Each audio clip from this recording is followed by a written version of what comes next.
Years before the start of the Clone Wars, and long before Qui-Gon Jinn discovered Anakin Skywalker in the deserts of Tatooine, Darth Maul found himself in a quite difficult situation. He wanted to kill a Jedi. More than almost anything else, he wanted to ignite his crimson lightsabers and test his mettle against the most famous knights in the Republic. But Sidious refused. Time and time again, the wise Sith Master had to remind his impatient apprentice to simply wait for the right moment to strike. Maul tried to quiet his murderous urges by hunting other equally dangerous beings. He once visited the jungle world of Tuan Kiti and trudged through the dense, mud-filled swamps in order to track a pack of Rathtars. But once he had sliced through each and everyone, Maul found that the hole in his soul remained. When the young Sith apprentice returned to Coruscant, he didn't immediately meet his master. Instead, he donned his black cloak, pulled his hood tightly over his head, and went to the city streets in search of Jedi to stalk. That's how he would often pass his time, waiting for the moment when Sidious would unleash him. But it wasn't something that the great Sith Lord approved of. When Maul finally went to meet his master, he was quickly scolded for his impatience. "Your anxiousness, your timelines, concern me not in the slightest," Palpatine said, his two blue eyes emotionlessly gazing out from beneath his black hood. "If you endanger my preparations and maneuvers again, it will not be a Jedi who casts you down." A threat. Palpatine, as he had told his young Dathomirian apprentice many times before, was more than willing to murder his own student if he ever interfered with his grand vision again. After all, Sidious was busy trying to bring the dream of the Sith to fruition. It had been nearly 1,000 years since Bane first initiated the Rule of Two, and the Dark Lords had avoided detection that entire time. They allowed the Republic to believe they were living in a golden age. And all of that would come crumbling down, soon, but not before Palpatine had set every piece on the board, and he didn't need Maul to mess it up. "I do, however, have a task for you," Palpatine whispered, as the two walked through the dark, metallic corridors of an abandoned factory in Coruscant's industrial district. "Something to quench your bloodlust for the time being." Just what Maul wanted, another scrap of violence to try and keep him and his appetite for Jedi at bay. Palpatine found himself offering up these brutal missions more and more often, as Maul's own hunger grew. On the distant worlds of the Kellic system, the Trade Federation attracted the attention of a group of pirates. Now, Nemoidian businessmen were being held captive, and the pirates hoped to win a heavy ransom. "They cannot reach out to the Republic for aid without revealing their unsanctioned activities," Palpatine continued to explain. "I have been alerted thanks only to my own vested interests in the project." Even now, with the blockade of Naboo looming on the horizon, Palpatine refused to share his secrets, which was fine by Maul. He had secrets of his own. The Sith apprentice boarded the Sith infiltrator and made short work of the pirates. With a few cluster bombs, he destroyed their fleet. And once he boarded the Trade Federation barge, where the pirates held the Nemoidians captive at gunpoint, Maul mercilessly slaughtered everyone on board, even the Trade Federation representatives he was meant to liberate. But there was one plucky green alien that managed to avoid Maul's rage. "I have intel. Intel you'll definitely want," the toad-faced creature said as he screamed for his life. "Does the name Zev's Rexus mean anything to you? She's captured herself a Jedi Padawan. Gonna auction the prisoner off." His lightsaber, his mastery in the Force. The alien mistook Maul for a Jedi. As hard as it is to believe, it was an easy mistake to make, especially in Federation space. The Toad thought that a Jedi would want to know when another member of their order was taken prisoner. Even though Maul was a Sith, the information was still welcome. Perhaps now, while his master was busy finalizing his schemes in the Senate on Coruscant, Maul could finally test himself against a proper Jedi. With the aliens' intel, Maul chartered a course to Nar Shaddaa. It was hard to imagine a worse place to spend your time, filled with some of the most vile criminals and bounty hunters in the galaxy. The tiny moon above the Hutt homeworld of Nal Hutta was one of the last places that you'd want to be. Unless you were Darth Maul, of course. He set the scimitar down in a private hangar and took to the streets. Filled with heavy armored bounty hunters and even occasional cadavers rotting on the sidewalk, Nar Shaddaa was a smuggler's paradise.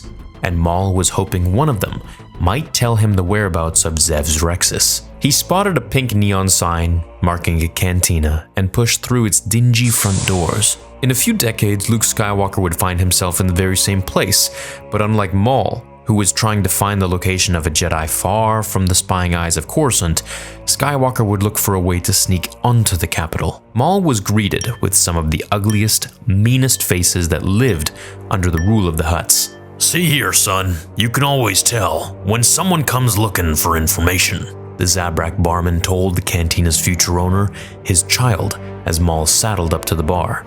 Zev's Rexus, the Sith stated. Smartly, the bartender refused to respond, but Maul wouldn't leave the topic alone. He repeated, Zev's Rexus, and this time he drew the attention of the rest of the bar patrons. Listen, you don't come in here saying that name unless you're looking for trouble, a pink-skinned Corran said as he prodded Maul's shoulder with his index finger. Only people asking questions like that are Jedi. Is that what you are? Some sort of Jedi lackey? Maul gritted his teeth and his rage boiled to the surface. In a flash, the Sith kicked the Corran through the bar's front window, spreading shards of broken glass all over the streets. As the Corran tried to regain his footing, 3 other members of his group sprang on Maul. The Zabrak instinctively reached for the hilt of his lightsaber. With 2 quick clicks of a button, he could ignite both ends of his weapon and slice through the thugs in no time. But that would draw too much attention. Attention Sidious forbade. Nar Shaddaa's residents weren't known for keeping secrets well, and he didn't want Sidious to discover his secret plan to kill the captive Jedi. So Maul decided to use his own fighting skills and his mastery of the ancient anti-Jedi martial art of Teras Kasi to take on his opponents. The throng of bar patrons formed a semicircle around Maul. A few Nautolans, an Ektochi, and other reptilian humanoids. One of the Nautolans struck first, but Maul quickly hit him back, using a bar stool as his weapon. With a few more quick hits, he subdued 3 more assailants. When the fight seemed almost over, the Corran climbed to his feet and delivered a devastating secret attack. He shot putrid black ink from his mouth, hitting Maul squarely in his eyes. He's blinded, the Corran triumphantly screamed. A reptilian thug with his hand firmly clenching a one-sided dagger joined the commotion. Get him, boys! Bring him down! A Nautolan yelled as he broke a quarterstaff over Maul's back. The Sith quickly fell to the ground, and as he lumbered over, a final strike from the hilt of a dagger broke his nose. Desperately trying to plug the stream of blood pouring out of his face, Maul struggled to keep himself from collapsing onto the streets. That took the fight out of him, the Corran jeered as he withdrew a blaster. Shoulda known better than to look old dirty Calgriz in the eye. As the Corran prepared to squeeze the trigger on his pistol, Maul sensed that the fight had gotten out of control. He was a Sith, one of only 2 in the galaxy. There was no way that a group of Nar Shaddaa drunks were going to be his undoing. Maul quickly reached into the Force and let his powers grab a dagger that had fallen to the floor. With a quick flick, he shot it at the Corran, stabbing the Mon Cala humanoid squarely in his chest. He killed Dirty Calgriz, the Nautolan shouted. As he and the other thugs flinched, they had only a few seconds to figure out what to do. Would they keep fighting or run away? Fry him where he stands. They chose to fight. The 4 men withdrew knives and blasters and started to walk Maul down. And they might have killed him, too. But 3 loud cracks, the unmistakable sound of an LL-30 blaster pistol, had something else to say on the matter. The men fell to the ground, with freshly seared blaster holes punched into their backs, except for their 4th member, who had been killed with 2 throwing knives. As Maul gathered himself, he uncharacteristically offered his gratitude. Thank you for the help, the Sith began. Although you could have stepped in earlier. Standing on the opposite end of the street, a familiar Derosian stood with smoking pistols in either hand. It looked like you had matters well in hand. Cad Bane, the 2nd best bounty hunter in the galaxy after Jango Fett, of course.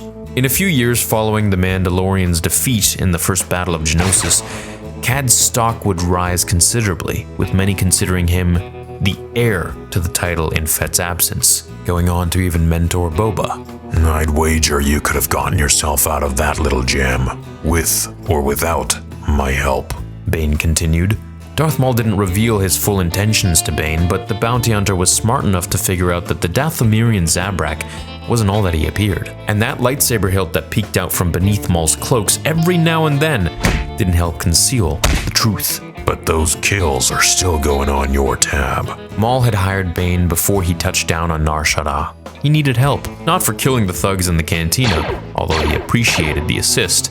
He wanted to find a real invitation to the auction that Zev's Rexus was holding. Maul didn't put much trust in his chances of finding that information in the cantina, so he used Bane as his plan B. And just like he would in later years, Cad Bane delivered. Get ready to put a smile on that tattooed face of yours. We've found what you're looking for. And that marks the story of how Cad Bane saved Darth Maul's life.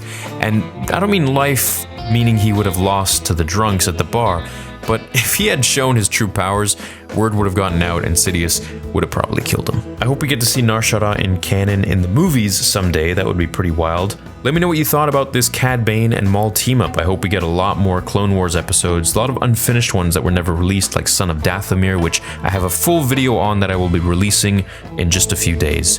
Hope you have an awesome rest of your day or night wherever you are watching this, and I will see you in the next episode on Star Wars Theory. Until then, remember, the Force will be with you. Always.